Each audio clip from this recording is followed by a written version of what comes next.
محترم نے, سید بزرگوار نے, شاہ صاحب قبلہ نے جو مجھے موضوع دی ہے وہ بہت وسیع ہے اور اس پر سیر حاصل گفتگو ہونی چاہیے. کئی اشرے چاہیے, کئی مراحل گفتگو چاہیے, گفتگو کو منعقد کرنا چاہیے, یعنی ساری ابحاث خاصہ کو معین کرنا چاہیے اور پھر ایک بحث خاص پر گفتگو ہونی چاہیے. میں اگر ان کی بات کروں تو کئی گھنٹے گزر جائیں گے, لیکن میں صرف یہ بتانا چاہتا ہوں کہ زین العابدین کب بنے, سید الساجدین کب بنے اور کب آپ کو زین العابدین کہا گیا اور آپ کا نام نامی اسی نام مبارک سے معروف ہو گیا کہ جب ایک شخص اس منبر پر بیٹھ کر یہ کہہ رہا تھا نہ کوئی وحی ہے, نہ کوئی خدا ہے, نہ کوئی قرآن ہے, نہ دین ہے, نہ مذہب ہے, نہ مسلک ہے, یہ تو بنی ہاشم کا ڈھونگ ہے, یہ تو بنی ہاشم کا کھیل تماشا ہے. اس وقت نہ تلوار اٹھائی, نہ نیزہ اٹھایا, نہ تیر اٹھایا, اگر کاٹ کی ہے تو سید الساجدین کے سجدے نے کاٹ کی ہے. سجدہ کر کے فرمایا تیرے دربار میں اس معبود برحق کو سجدہ کر کے بتاؤں گا اور در و دیوار سے جب آواز آئے گی الہی تو ہی عبادت کے لائق ہے, تیرے ہی سامنے مخلوقات جھکتی ہیں, تو پھر تو کہہ نہ کہے بلکہ کائنات کا ذرہ کہے گا جو سید الساجدین کہہ رہا ہے وہ حق ہے, جو تو کہہ رہا ہے وہ باطل ہے. اور اس بات تک آنے کے لیے بھی آغا یہ کئی مقدمات کی ضرورت ہے. میں صرف ایک مقدمات کروں گا اور اپنی بحث پر آنا چاہتا ہوں, اور وہ یہ ہے, کوئی مذاق نہیں ہے میری ویڈیو آپ بنا رہے ہیں اور میری باتیں آپ بالکل ذوق دل سے تحریر فرمائیے گا. یہ کوئی مذاق نہیں ہے کہ ممبر پہ بیٹھ کر عام بندہ بھی نہیں, ہم شخص بھی نہیں ہیں, بلکہ عہدے بظاہر توجہ فرمائیں گے جملے کی طرف خلافت کے عہدے پہ فائز ہے. بظاہر اس ممبر پہ بیٹھا ہے جو رسالت ماب کا ممبر ہے, بظاہر کلمہ گو ہے, نماز روزہ تمام احکام دینیہ پہ عمل کرتا ہے, اسی خانہ کعبہ کی طرف رخ کر کے نماز بھی پڑھتا ہے, اسلام کے تمام احکام کو مانتا ہے بظاہر.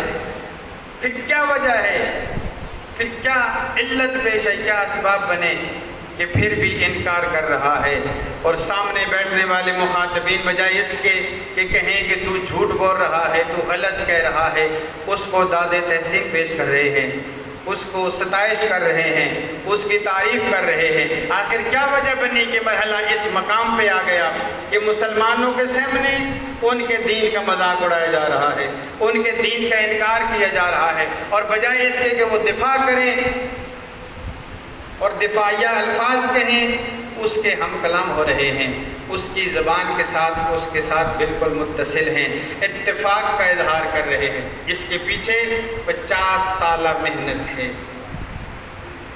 یہی میرا مقدمہ ہے, جس پر اگر آپ توجہ فرمائیں تو انشاءاللہ اگلے جملے آپ کو سمجھ آئیں گے. ورنہ اس وقت صحابہ بھی موجود تھے, صحابہ اکرام موجود تھے اس وقت, تابعین اور تبع تابعین کی بھرمار تھی, محدثین متکلمین جو نامی گرامی متکلمین موجود تھے, لیکن کسی کی میں جرت نہیں تھی کہ وہ کہے کہ تو غلط کہہ رہا ہے, تو جھوٹ بول رہا ہے, یہ تیری بات غلط ہے. کیوں؟ زمینہ فراہم کر دیا گیا تھا. اس بات کو ذرا غور سے سماعت فرمائیں گے. یہ وجہ یہ تھی کہ 50 سال, اب میں اس بات کو زیادہ کھولوں تو کہیں کچھ افراد ناراض نہ ہو جائیں, ناراض کرنا مقصود نہیں ہے, اس لیے میں صرف اشارے سے گزروں گا.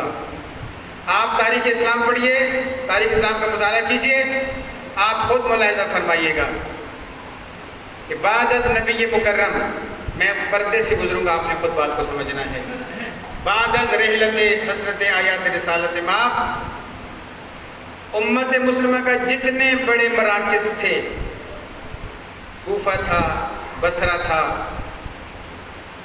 یا وہ مدینہ تھا, یا وہ مکہ تھا, طائف تھا, جتنے مراکز دینیہ تھے اسلام کے. اگر آپ دیکھیے گا تو آپ خود ملاحظہ فرمائیے گا کہ بعد از رحلت نبی مکرم ہر گورنر کو تبدیل کیا گیا ہے مختلف بہانوں سے. کوفہ کے گورنر کو، باتیں سمجھ آ رہی ہیں آپ کو میری؟ بصرہ کے گورنر کو مثلا ایک بہانہ یہ بنایا گیا جی آپ کی کنیزیں زیادہ ہیں، موسیٰ اشعری کی بات کر رہا ہوں.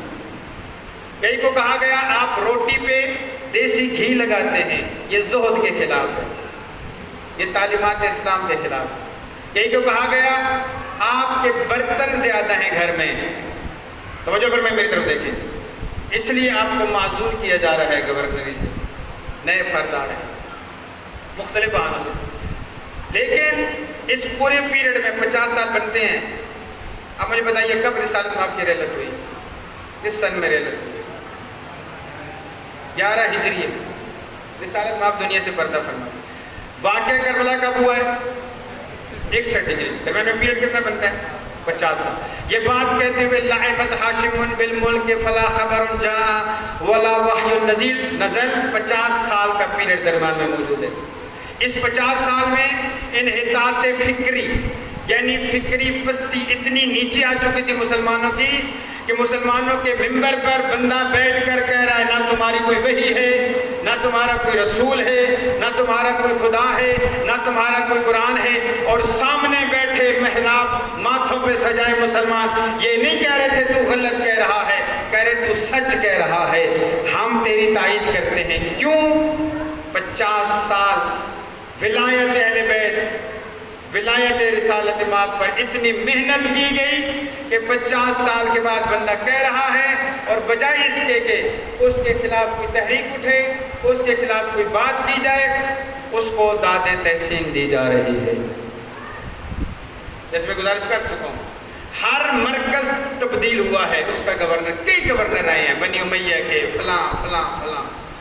لیکن اگر کسی سے بات کو سمجھیے گا اگر کوئی تبدیل نہیں ہوا وہ شامات کا گورنر تبدیل نہیں ہوا.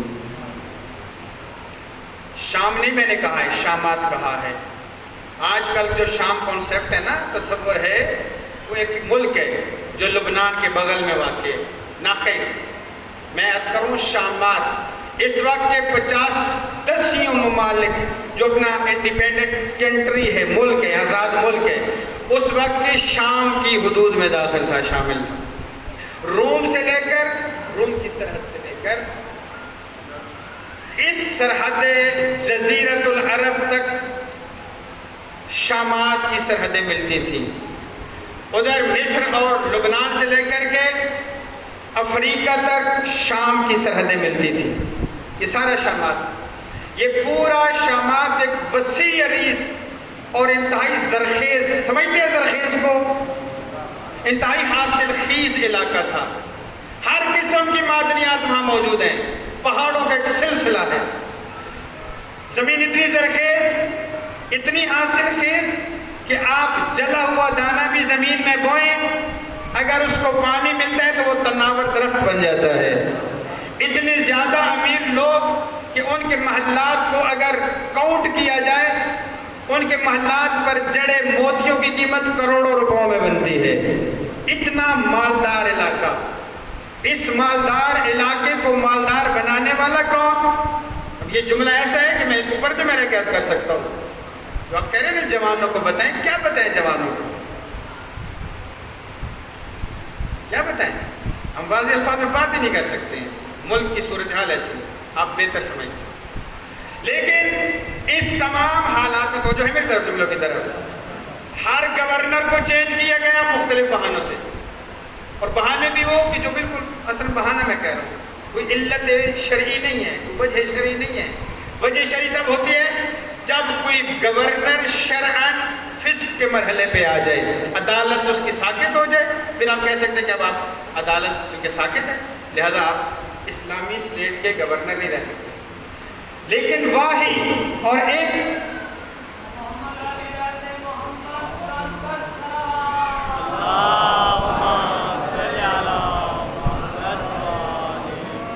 آپ جتنا میرے منہ کے قریب کریں گے بات سمجھ نہیں آئے.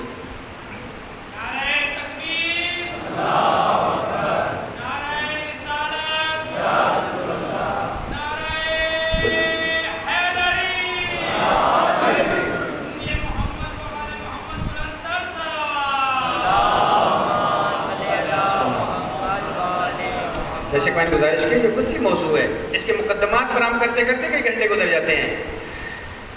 اسٹیٹ آف اسلام، اسلامی اسٹیٹ کہ جتنے مراکز ہیں کہیں پر وہ گورنر بھائی اس نے یہ خلاف کام کیا ہے، ہماری مرضی کے خلاف کام کیا ہے، میں اس کو واضح زیادہ نہیں کر سکتا، نہیں کھول سکتا، ہماری مرضی کے خلاف، بس اس کو تبدیل کر دیا جائے۔ لیکن آپ پورے تاریخ اسلام کا مطالعہ فرمائیں، بعد از رحلت پیغمبر صرف 6 مہینے بعد از خاتم الانبیاء صرف 6 مہینے اس شامات پر ایک شخص وہ گورنر رہا ہے، وہ بھی اس کا بھائی ہے جو حاکم شام، اس کی رحلت ہوئی دنیا سے گیا، اس کی جگہ پر جان بوجھ کر پیغمبر گرامی کے آخری دور حیات طیبہ میں اس خانوادے کو شام بھیجا گیا۔ آپ تاریخ کو پڑھیں، کبھی آپ نے سوچے اس پر کہ رسول خدا کاغذ قلم اور دوات مانگ رہے ہیں اور لوگ نہیں دے رہے؟ سوچے کبھی کیا وجہ ہے؟ اذہان اتنے چینج اور تبدیل کر دیے گئے تھے کہ ہر ایک بات ماننی ہے وہ جو تمہاری مرضی کے مطابق ہے، ہر اس بات کا انکار کرنا ہے وہ جو تمہاری مرضی کے خلاف ہے۔ سمجھا رہی ہے آگا؟ آپ کو اگر نیند آئیے تو بیٹھ چلے جائیں، جن حضرات کو نیند آئی وہ بیٹھ چلے جائیں، اگر بیٹھ رہے تو پھر بیدار بیٹھے، صلوات پڑھنے پر محمد علیہ۔ باتیں سمجھ آ رہی ہے؟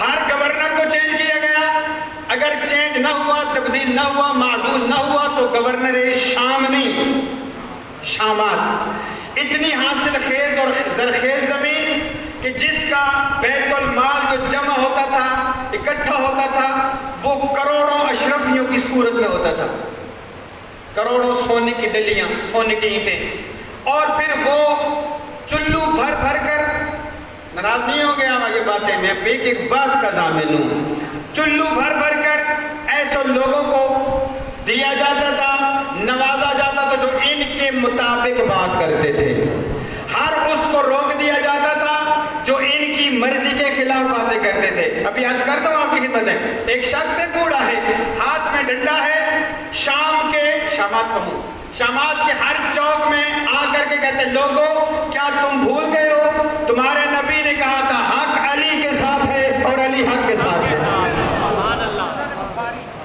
کیا تمہیں پتہ ہے تمہارے نبی نے ایک مقام پر تمہارے سامنے ایک شخص کا ہاتھ بلند کر کے کہا تھا من کن تو مولا ہو فہذا علی مولا۔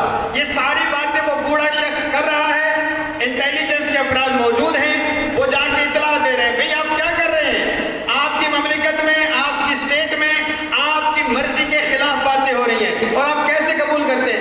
فوراً دستہ بھیجا گیا، اس کو ارسٹ کر کے، اس کو گرفتار کر کے ہمارے قریب لایا جائے۔ جب لایا گیا کٹیا میں ایک کوٹھری، اندھیر کوٹھری میں ڈالا گیا، توجہ میری طرف فرمائیں گے، رات کے پہر دتھیاں کہوں آج کل کے دور میں یا آج کل کی زبان میں، یا گٹھیاں کہوں، تھیلیاں کہوں، تھیلیوں کی تھیلیاں اس بوڑھے شخص کے سامنے ڈالی گئی ہیں، ہر بات کر لیکن وہ بات کر جو ہماری مرضی کے مطابق ہے، ہر وہ بات روک دے جو ہماری مرضی کے مطابق نہیں ہے۔ کہا بھئی ہم نے کیا کیا؟ کہا جو تم نے کہا ہے اس سے رک جاؤ۔ وہ شخص 3 دن کا بھوکا تھا۔ آج کل کا جوان جو آپ کہتے ہیں نا جوان کو دو دیکھو کیا پیغام دیا جائے جوان کو، آج کل کے جوان کو جب تک ککڑ کڑائی نہ دیا جائے مجلس میں نہیں آتا۔ آج کل کے بزرگ کو جب تک آپ ایک اچھا کھانا نہ دیں گے تو یہ کیڑی مجلس ہے جی، یہ کیڑی مجلس ہوتی ہے، اس قسم کی مجالس ہوتی ہیں جس میں لنگر نہیں ہے، وہ منظوری والی مجلس ہی نہیں ہے۔ سلام پڑھے محمد والے محمد۔ اذان علی تک کچھ گفتگو پہنچ رہی ہے نا؟ وہ شخص کے سامنے تھیلیوں کی تھیلیاں ڈالیں گے، بوڑھا بندہ ہے، ضرورت ہے، 3 دن کا بھوکا ہے، کہتے ہیں لے لے یہ تھیلیاں تیری، رات کا پہر ہے کوئی دیکھ نہیں رہا۔ توجہ میری طرف فرمائیں، بوڑھا وہ شخص ان کی آنکھوں میں آنکھیں ڈال کے کہتا ہے کتنی کم قیمت علی کی لگائی ہے، کیا چاند سکوں کے بدلے میں علی کو بیچ دوں، میں علی کو فروخت کر دوں، میرے ٹکڑے ٹکڑے ہو سکتے ہیں، ٹکڑوں کو ہوا میں آپ پرواز کرا سکتے ہیں، ہر ٹکڑے سے آواز آئے گی نبی نے کہا تھا حق علی کے ساتھ ہے، علی حق کے ساتھ۔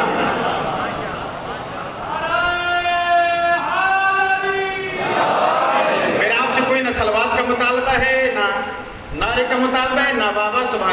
صرف مطالبہ یہ کہ ذہن میرے طرف ساتھ رکھیے گا، ایک ہی مطالبہ ہے آپ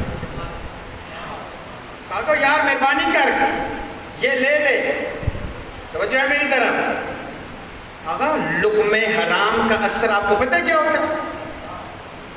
ایک لقمہ انڈیلا اس حلق سے نیچے گیا 40 دن تک ایمان نزدیک نہیں آتا۔ کہا کوئی اور چارہ کار نہیں ہے، یا زبان بندی؟ کہا وہ ہم نہیں کر سکتے، ہم دار پر بولنے والے زبان بندی نہیں کر سکتے، تو پھر ایک ہی راستہ ہے، یہ وہ تاریخ کے اوراق ہے جو میں الٹ رہا ہوں، الٹنے چاہیے اور ان پر توجہ کرنی چاہیے، اور کوئی راستہ نہیں ہے تو پھر موت کے لیے تیار ہو جا۔ کہتے ہیں ہم نے گھٹی میں موت پی ہوئی ہے، اتحدثنی بالموت اتخوفنی بالموت، کیا مجھے موت سے ڈراتے ہو؟ میں اس علی کا ماننے والا ہوں جو کہتا ہے علی موت پہ آ پڑے یا موت علی پہ آ پڑے مجھے کوئی فرق نہیں پڑتا ہے۔ کہتا ہے مدینے سے آنے کی وجہ یہ ہے عشق علی میں تیری تلوار سے کٹ اور مر جاؤ۔ کیا ہوا؟ اب یہ بات کہتے ہوئے کلیجہ کانپتا ہے لوگوں کا، لیکن ہمارا نہیں کانپتا ہے۔ کہا اس کو موت نہیں دو، اس کو موت کے گھاٹ نہیں اتارو۔ کہا کیوں؟ کہا یہ صحابی رسول ہے، احترام والی شخصیت ہے، اگر تم نے یہ کر دیا تو اپنی حکومت کی بنیادوں کو کھوکھلا کر رہے ہو، تمہاری بنیادوں میں صحابی رسول کا خون آ جائے گا اور چند عرصے بعد تیری حکومت کو اب تختہ الٹ دیا جائے گا۔ تو پھر کیا کیا جائے؟ کہا اس کو ملک بدر کر دو۔ کہا کیسے؟ کہا ایک ایسا اونٹ لو جس اونٹ پر پلان نہ ہو، ایسا اونٹ لو جس پر پلان نہ رکھے، ایک ایسا شریر اونٹ جو کسی کے قابو میں نہ آئے، اس پر اس بوڑھے شخص کو بٹھا کر مدینہ روانہ کیا گیا۔ پورے راستے کوڑے اور درے برسائے گئے۔ جب مدینہ آیا اونٹ نہیں بٹھایا گیا، رسی کو کھولا گیا، دڑام سے زمین پہ گرا، رانوں کا گوشت اڑا ہوا تھا۔ امیر المومنین تشریف لا کے فرماتے ابو ذر تو نے ولایت کا حق ادا کر دیا۔ یہ کون سی؟ یہ دور علی کی بات ہے، میں 50 سال بعد کی بات کر رہا ہوں۔ اس دور میں نبی کے صحابی کو، جس کے بارے میں خود نبی نے فرمایا اس آسمان کے تلے میں نے ابو ذر سے سچا بندہ نہیں دیکھا، اس زمین پر وزن کرنے والا میں ابو ذر سے سچا بندہ نہیں دیکھا۔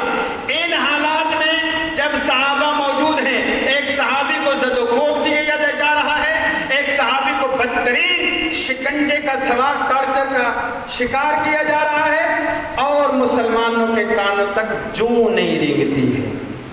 کس کے مقدمات فراہم ہو رہے ہیں؟ قتل حسین کے مقدمات فراہم۔ پہلے 30 سال کیسے گزرے؟ اگر میں یہ بیان کروں شاہ صاحب وقت گزر جائے گا۔ آخری 4 یعنی تقریباً 20 یا 15 سالوں میں یہ حالت ہو گئی تھی کہ شام میں، توجہ فرمائیں میری طرف، کہ شام میں اس قدر انقلاب انحطاط کا، فکری انحطاط کا، فکری بنجری کا آ چکا تھا کہ شخص منبر رسول پر بیٹھ کر کہتا تھا جمعے کو جمعہ، بدھ کو جمعہ پڑھ لو، کوئی فرق نہیں پڑتا ہے، نہ کسی کے کان پہ جوری دی ہے، نہ کسی نے یہ کہا تو ایک حکم اسلام کو تبدیل کر رہے ہیں۔ پھر اس نے کہا میرے سب، یہ مصور مروج الزام میں علامہ مسعودی نے لکھا ہے، ہمارے مؤلف نہیں ہیں، علامہ مسعودی لکھتے ہیں، وہ کہتے ہیں دوسرا میں کیا لکھوں اس دور کو، انحطاط اسلام کو میں کیا لکھوں کہ بندہ آیا ہے ایک شخص رہنے والا مکوفہ کا، تو کہتے ہیں جب میں شاماس میں آیا میرا اونٹ چرا لیا گیا، میرے اونٹ کو چوری کر لیا گیا، میں نے بازار میں اپنے اونٹ کو ایک شخص کے ہاتھ میں اس کی مہار کو دیکھا، میں نے فوراً پہچان لیا اور میں نے کہا یہ میرا اونٹ ہے۔ تو کہتا ہے یہ اونٹ کہاں ہے؟ یہ تو مادہ ہے، یہ تو ناکہ ہے۔ توجہ ہے میری طرف، ہنسنے کی گل نہیں ہے، یہ فکر کرنے کی بات ہے۔ اتنا ذہن تبدیل کر دیا گیا تھا علی کے خلاف، اولاد علی کے خلاف۔ 50 افراد دربار میں گواہی دے کر آ کے آئے ہیں اور کہتے ہیں ہم 50 افراد گواہی دیتے ہیں کہ یہ اونٹ نہیں بلکہ اونٹنی ہے. اس وقت یہ ملنگ علی دربار سے نکل کے کر کے کہتا ہے وَعَلَى الْإِسْلَامِ سَلَامًا، اے اسلام تیرا خدا ہی حافظ ہے کہ تیرے ماننے والے آج اونٹ کو اونٹنی بنا رہے ہیں. یہ میں چند نمونے تاریخ کے آپ کے سامنے پیش کر رہا ہوں اور یہ سب کچھ ہوا ہے، مسلمانوں نے کوئی حرکت نہیں کی. میں نے جیسے گزارش کی بیت المال تجوریوں کے منہ کھول دیے گئے. جو بھی اس میں علی اولاد علی پہ اپنی اولاد کا نام رکھے گا ہم اس کی گردن اڑا دیں گے. اس کے گھر بار مال جان سب ناموس حلال ہے. 70,000 علامہ ابن ابی الحدید شرح ابن حد البلاغہ میں تحریر فرماتے ہیں. علامہ ابن ابی الحدید یہ معتزلہ ان کا مذہب ہے، شیعہ مذہب نہیں ہے، اہل تسنن کا ایک مسلک ہے، اعتزال اس سے تعلق رکھتے ہیں. وہ تحریر فرماتے ہیں کہ 70,000 منابر سے ممبروں سے ایک شخص کے ہاتھ، توجہ فرمائیں گے میری طرف، ایک شخص کے ہاتھ میں تسبیح ہوتی تھی. نماز کے بعد بجائے اس کے وہ خدا کا ذکر کرے، امیر المومنین اور ان کے اولاد پر وہ سب و شتم کیا کرتا. یہ شام کے حالات نہیں بتا رہا ہوں، شامات کے حالات، پورے شامات میں یہ ہوتا. اور تجوریوں کے منہ کھول کر کہتے تھے جاؤ کوفہ میں مسلط امیر المومنین علی بن ابی طالب کو بتا دو کہ میں نے لوگوں کے اذہان کو اس طرح خرید لیا ہے اور اس طرح ان کو میں نے انحطاط فکری کا شکار کر دیا ہے. اگر میں کہوں بدھ کو جمعہ ہوتا ہے تو مان لیتے ہیں، اگر میں کہوں اونٹ نہیں اونٹنی ہوتی ہے تو مان لیتے ہیں. جو میں کہتا ہوں وہ مان لیتے ہیں. اور جو علی بن ابی طالب سے کہو کہ میں آپ کے مقابلے میں ایسے جہلا کا لشکر لا رہا ہوں اور یہ وہ جہلا ہیں جو کٹ اور مر تو سکتے ہیں، چاہے آپ جتنے معجزات دکھائیں نہ آپ پر ایمان لائیں گے نہ آپ کے نبی پر ایمان. یہ امیر المومنین کی شہادت کب ہوئی ہے؟ 39 یا 40 ہجری میں ہوئی. شہادت سید الشہداء سے 20 سال پہلے. 20 سال پہلے یہ حالات ہیں. اب مجھے خود بتائیے 20 سال بعد کیا حالات ہوں گے؟ یہ توجہ ہے میری طرف سے، یہ حالات ہیں. میں اگر اس کربلا کی طرف جاؤں تو واقعہ بہت زیادہ ہے، ٹائم بہت زیادہ چلا جائے گا، لیکن میں صرف جملہ عرض کرنا چاہتا ہوں. یہ حالات ہیں. آپ جن حضرات نے زیارت کی ہے شام کی معظمہ کی وہ میری گواہی دیں گے کہ جس مقام پہ بی بی کو کھڑا کیا گیا سید الساجدین کو مسجد بنی امیہ تھی. یہ بھی عرض کر دوں اس وقت بھی موجود ہے. بنائے مبنی اسلام میں، ابنی اسلام میں سب سے مضبوط مسجد ہے اس وقت، محکم ہے، یعنی اس کی بنیادیں محکم. یہ گزارش کر دوں آپ کی خدمت ہے، یہ مسجد نہیں تھی بلکہ عیسائیوں کا معبد تھا جس میں عیسائی عبادت کرتے تھے. جب یہ مسلط ہوئے ان علاقوں پر اسی معبد کو مسجد کا نام دے دیا. عیسائی کمیونٹی، عیسائی لوگ اس وقت بھی اگر مقدمہ دائر کرنا چاہیں نا بین الاقوامی، اس بین الاقوامی عدالت میں، وہ یہ کہہ سکتے ہیں یہ مسلمانوں کی مسجد نہیں ہے، یہ ہمارا معبد ہمیں دیا جائے.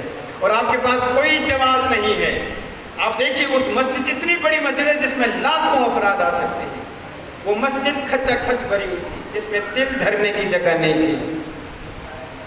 مسجد سے باہر اس کا صحن ہے. اس مسجد کے کئی شبستان ہیں، یعنی کئی اس کے ہالز ہیں.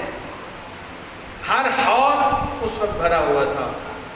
1-2 ہال تو صرف اور صرف سفراء کے لیے رکھے گئے تھے، یہ دوسرے ممالک سے آنے والے سفیروں کے لیے. اس مسجد کا صحن کھچا کھچ بھرا ہوا. مسجد سے باہر بازار حمیدیہ، حمیدیہ بازار اور دربار کے درمیان ایک بہت وسیع پلاٹ ہے، خالی جگہ بھری ہوئی تھی لوگوں سے. ہر طرف سے سید الشہداء کو امام حسین علیہ السلام، خانوادہ عصمت و طہارت، امیر المومنین، دیگر خانوادہ عصمت و طہارت، برا بھلا کہا جا رہا ہے.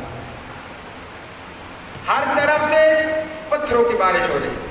یہ آپ سن کر روتے ہیں، لیکن آج بھی عزیزان محترم مجھے وہی وقت نظر آ رہا ہے.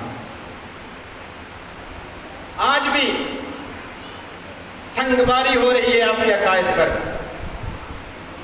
آج بھی بھات بھات کی باتیں آپ میں ڈالی جا رہی ہیں, انواع و اقسام کے خرافات آپ کے مذہب کا حصہ بنائی جا رہی ہیں, اور کانوں تک جوں نہیں رنگتی ہے.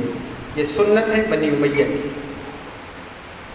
اس کچا کچ بھرے مجمع میں علامہ نے جو خطبہ لکھا ہے وہ خطبہ نہیں پڑھ سکتا جو میں نے جس کے میں تھوڑے سے الفاظ پڑھے ہیں. خطبہ پڑھنے کے لیے تو بہت ٹائم چاہیے. میں صرف بتاؤں گا کہ اس حالات میں اگر کسی نے علی زندہ باد حسین زندہ باد کے نعرے لگوائے تو سید الساجدین ہے, وہ زین العابدین ہے. آج کے جوان کے لیے فقط یہی پیغام ہے کہ کسی وقت بھی تیرے ہاتھ بندھے ہوئے نہیں ہیں, کسی وقت بھی آپ کو جمود کا شکار نہیں کیا جا رہا ہے. حق کے لیے لڑنا, حق کے لیے کٹ جانا, یہ کربلا کی سنت ہے. حق پر قائم رہنا, دفاع کرنا اور پورے تن بدن سے دفاع کرنا, یہ سید الساجدین کی سنت ہے. اور امام زین العابدین کے کٹ کٹ کر گوشت گر رہا تھا بازاروں میں, درباروں میں, لیکن ارشاد فرما رہے تھے میں یہ نہیں کہہ سکتا ہوں کہ یہ حق پہ ہے, میں یہی کہوں گا یہ جو نوکے سینہ پہ سوار ہے یہی حق پہ. حالانکہ آج کا جوان, میری باتیں کبھی کڑی کسیلی ہوتی ہیں, ناراض نہیں ہوں گے. آج کل کے شخص کو ایک پلیٹ بریانی پہ آپ خرید سکتے ہیں.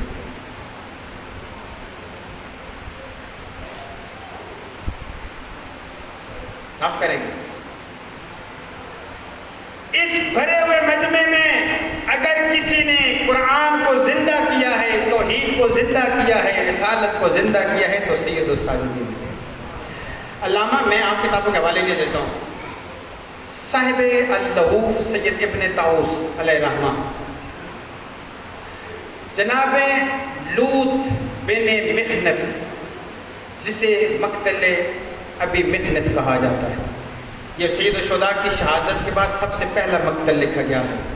سب سے پہلا مقتل امام حسین صاحب کی شہادت کے بعد یہ پہلا مقتل ہے جو اس لوط نے لکھا ہے, لوط بن محنف نے. اور امام کی شہادت کے بھی 100 سال بعد لکھا ہے. کتنے سال بعد؟ ابھی آپ بھائی سے بات کریں, بزرگوں سے بات کریں, گلی میں جاتی بات تبدیل ہو جاتی ہے, بات کی کیفیت ہی اور ہو جاتی ہے. 100 سال بعد لکھا ہوا مقتل پڑھ کر آج کا جوان برداشت نہیں کر سکتا. تو میں قربان نہ جاؤں سید الساجدین پر جس نے اپنی آنکھوں سے سب کچھ دیکھا. یہ مقتل کبھی مل دیگر مقتل مکرم سب مقاتل کے حوالے میں دے سکتا ہوں. وہ تعریف فرماتے ہیں کہ امر یزید بالخطیب ان یصعد علی المنبر فیضم الحسین واباہ علی ابن ابی طالب. یزید نے اپنے زر خرید سپیکر کو, خطیب کو, مقرر کو حکم دیا, آمارا حکم دیا ان یصعد علی المنبر کہ تم ممبر پہ سوار ہو, فیضم الحسین واباہ, میرے دربار میں حسین پر بھی سب و شتم کر, حسین کے بابا علی پر بھی سب و شتم کر, مذمت کر. فیضم الحسین واباہ. روایت میں کہتے ہیں فصاعد علی المنبر, گلنا سن دے پہ ہو کوئی نہیں, صحیح غور نال گلنا سن دیا. فصاعد علی المنبر فائد تفریح ہے, یہ اس نے نہیں ہچکچایا, نہیں یہ نہیں کہا کہ تو کس کو گالی دینے کے لیے مجھے کہہ رہا ہے, تو کس کو برا بھلا کرنے کے لیے کہہ رہا ہے, بالکل نہیں ہچکچایا. فصاعد علی المنبر, منبر پہ فائد ہوا وبالغ فی ذم الحسین و علی ابن ابی طالب, امام حسین علیہ السلام اور ان کے بابا کی مذمت میں, سب و شتم میں اس نے بلوغ کیا بہت زیادہ. اس قدر برداشت کیا سید الساجدین نے. لیکن جب برداشت کے بند ٹوٹ گئے, اتنی زیادہ مذمت کی جس کو سید الساجدین جیسا اصبر الصابرین برداشت نہ کر سکا. ایسے کونے میں اسی طرح جو کھچا کھچ بھرا ہوا تھا اس کے کونے میں تشریف فرما کے آپ کا پیشانی مقدس, آپ کے یہ جو توق اور زنجیریں تھیں ان پہ تھی, آپ نے اپنی پیشانی کو اٹھایا, ممبر کی طرف نگاہ کرم کو دیکھ, نگاہ کرم اٹھائی, ممبر کی طرف دیکھ کر فرماتے اسکت یا خطیب اشتریت مرضات المخلوق بسخط الخالق, اے تیرا دہن ٹوٹ جائے, تیرا جبڑا ٹوٹ جائے, لوگوں کو خوش کر رہا ہے, میرے خدا کو ناراض کر رہا ہے. اشتریت مرضات المخلوق کی مرضیاں تو خرید رہا ہے، یزید کی تجوری کے بند تیرے سامنے کھل جائے گا، لیکن خدا کو تو ناراض کر رہا ہے۔ اور پھر فرمایا یا یزید اذنی حتی اسعد هذه الاعواد، اے یزید مجھے اجازت دے تاکہ میں لکڑیوں کے ڈھیر پر چڑھ جاؤں اور بتاؤں حسین کون ہے اور علی کون ہے۔ اگر آپ نے غور فرمایا نا اذہان عالیہ، جن حضرات کے ذہن میرے ساتھ ہیں، یزید نے کیا لفظ یوز کیے تھے، کیا ورڈ یوز کیے تھے؟ فصعد علی المنبر، ممبر پہ جا۔ مولا کیا فرما رہے ہیں؟ اذنی مجھے اجازت دی جائے حتی اسعد هذه الاعواد، میں ان لکڑیوں کے ڈھیر پر چڑھ جاؤں۔ دس بستاز کرنا تو مولا، لوگ اسے ممبر کہتے ہیں، آپ اسے لکڑیوں کا ڈھیر فرما رہے ہیں، کیا وجہ ہے؟ ارشاد یقیناً یہ فرمائیں گے یہ لکڑیوں کا ڈھیر ہی تو ہوا کرتا ہے جس پر علی کو سب و ستم کیا جائے، ممبر تو وہ ہوتا ہے جس پر علی کے فضائل پڑھے جائے۔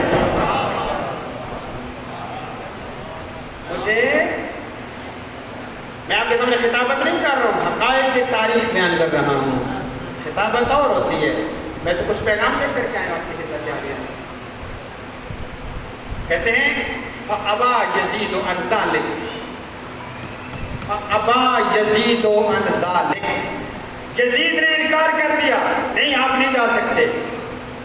کئی بار مولا نے فرمایا میں جاتا ہوں، مجھے بولنے کی اجازت دی جائے، کہا نہیں۔ اب مولا خاموش ہے، اب لوگ بول رہے ہیں۔ اسے کہتے ہیں سید الساجدین، اسے کہتے ہیں انقلاب معاشرہ، اسے کہتے ہیں معاشرے میں تبدیلی لانا، اسے کہتے ہیں معاشرے میں چینجنگ لانا۔ کڑیوں میں جکڑا ہوا ہے، ہر بندہ صاحب عقل سوچ رہا ہے اے یزید تیرے ہاتھ میں تلوار ہے، اے یزید تیرے ہاتھ میں اقتدار ہے، یہ تو پابند سلاسل ہے، لیکن محسوس یہ ہو رہا ہے تو ڈر رہا ہے، یہ خوف زدہ نہیں ہے، یہ ڈر نہیں رہا ہے۔ تیرے اقتدار کا کیا فائدہ، تو اقتدار میں رہ کر ڈر رہا ہے، یہ کڑیوں میں جکڑ کر اپنا نعرہ بلند کر رہا ہے۔